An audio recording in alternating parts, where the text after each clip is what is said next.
The Avengers episode Have Guns Will Haggle started life as the debut episode for Tara King. Entitled Invitation to a Killing, this story saw Steed and a blonde Tara investigate the sale of stolen top-secret rifles.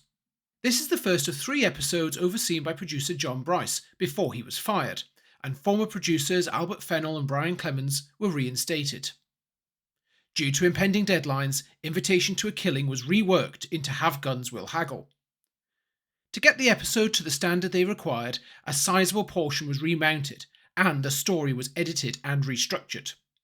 In fact, only around 20 minutes from the original episode shoot made it into the final version. The editing and reshoots cut some plot strands, including Tara's plan to go undercover as part of a photo shoot, and added others, including all the testing scenes at the ballistics centre.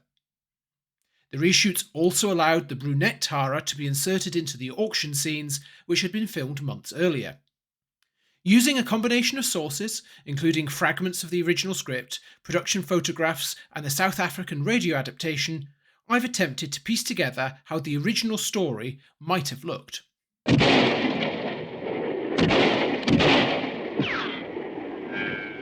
In the grounds of Stokeley House, a man named Conrad is stalking another man. Both men are armed with new experimental rifles. Conrad eventually shoots and kills the other man, and the whole scene is shown to have been overseen by Conrad's sister, Adriana. Invitation to a Killing, written by Donald James, directed by Ray Austin.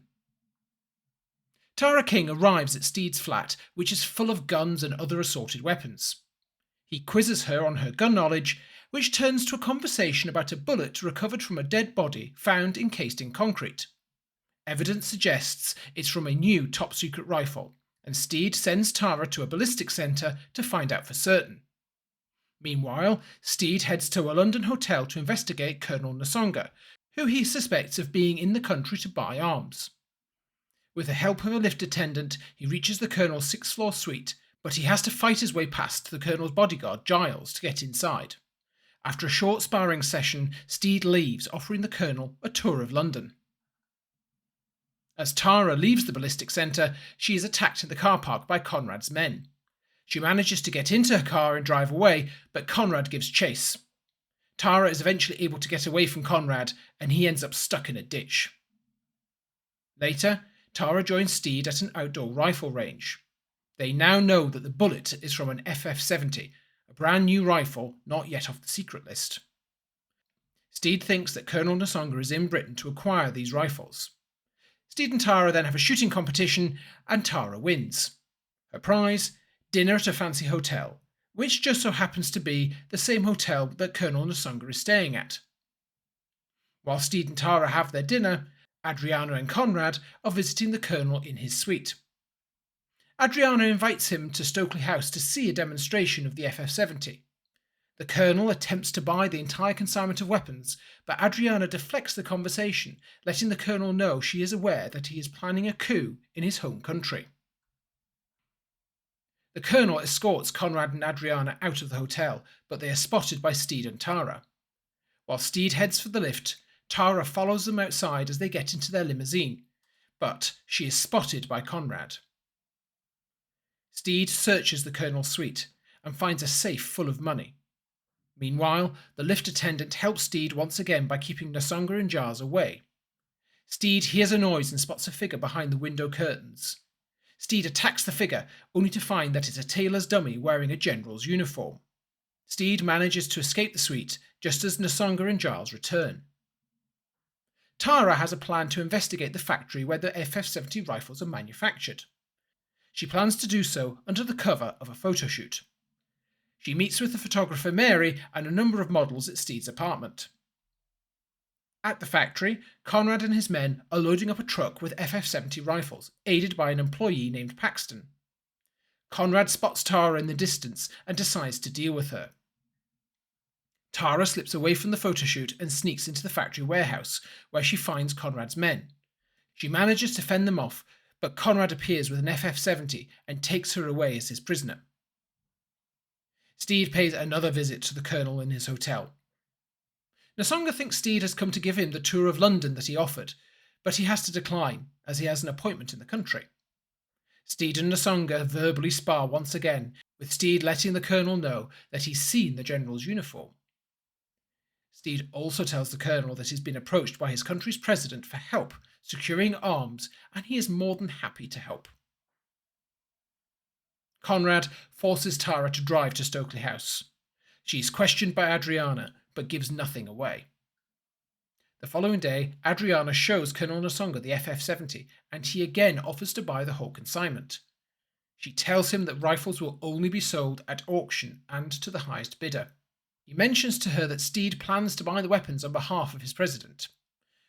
Adriana then asks Conrad to contact this John Steed, thinking of him as a potential buyer, and invite him to Stokeley House to see the demonstration of the FF-70. Steed arrives at Stokeley House and presents his credentials, a case full of money. Nosonga sends Giles to kill Steed, but Giles is shot by Conrad. Adriana does not want any of the bidders hurt, as she believes in the spirit of competition. Steed greets Nosonga on the terrace and hands over Giles's gun. Meanwhile, Tara is being held prisoner in the cellar. Adriana arrives and briefs her mercenaries about the demonstration and looks towards Tara. She has a plan. Steed and Nosonga watch as Adriana introduces the first demonstration of the FF-70. Two mercenaries will duel using the rifle. Nosonga explains to Steed that Adriana has promised the mercenaries a cash prize if they win their competitions, which is why they're willing to risk their lives. Adriana announces the start of the second demonstration, which will see Tara compete against Conrad. But, just as the contest is about to begin, Steed demands that the auction start right now. Adriana agrees and says that the winning bidder will not only get the whole consignment of rifles, but the final decision on whether the demonstration continues or not. Steed manages to outbid all the potential buyers, but Adriana reveals that Nosonga has deposited some money with her some months before, and despite Steed's attempts to haggle, the Colonel wins the auction, and he asks for the demonstration with Tara to continue. Tara and Conrad face each other once again, armed with FF-70s. After a brief hunt between the two, and cheered on by Adriana, Conrad fires at Tara, and she appears to be shot down. With Conrad victorious, Steed leaves. Later, it's discovered that Tara's body has disappeared. She has been rescued by Steed, and they escape the grounds in his car. Conrad informs Adriana about the vanishing Tara, so they agree to move the rifles to a secure location and to increase security. That night, Steed and Tara return to the grounds of Stokeley House and find the hut where the rifles are housed. They are confronted by an armed guard, but they manage to overpower him and go inside. They find that the hut contains not only the rifles, but a large amount of explosives and detonators. They set up explosives inside the hut and light the fuse, just as Conrad finds the unconscious guard. As Steed and Tara prepare to leave, Conrad leaps out, but Tara grabs an FF-70 rifle and shoots him. With Conrad wounded, Steed and Tara escape. Conrad attempts to stop the explosion, but he's too late, and the hut explodes. Nearby, Colonel Nosonga is knocked unconscious by debris from the explosion, and Adriana can only watch as the rifles go up in smoke. Back at the hotel, Steed tells Tara that he's bought the Colonel his airfare home. After all, having cost him all that money, it was the least he could do.